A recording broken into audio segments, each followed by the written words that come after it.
বিএনপির মহাসমাবেশে পল্টন থানার যুবদল নেতা শামীম হত্যা মামলায় গ্রেপ্তার সাবেক মন্ত্রী কামরুল ইসলাম ও ঢাকা ৭ আসনের সাবেক সংসদ সদস্য সোলাইমান সেলিমের ৪ দিনের এবং পল্টন মডেল থানার বিএনপি কর্মী মকবুল হত্যা মামলায় এনবিআরের সাবেক চেয়ারম্যান নজিবুর রহমানকে ৩ দিনের রিমান্ড দিয়েছেন আদালত। ওয়ালটনের পণ্য কিনে জিতে নিতে পারেন নগদ ২০ লক্ষ টাকা। Double million offer! Walton fridge কিনে পেতে পারেন ২০ লক্ষ টাকা। রয়েছে কোটি কোটি টাকার নিশ্চিত উপহার। ১৮ ডিসেম্বর সকালে ঢাকার মেট্রোপলিটন ম্যাজিস্ট্রেট শরীফুর রহমানের আদালত শুনানি শেষে এই আদেশ দেন।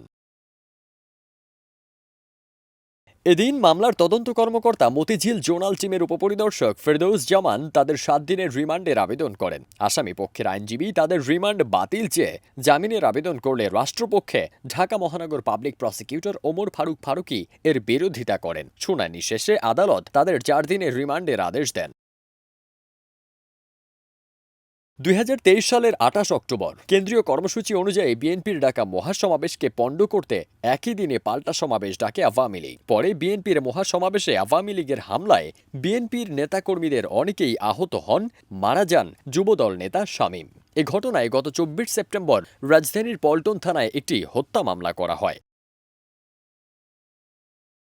ফারদিন সানি, দেশ রূপান্তর।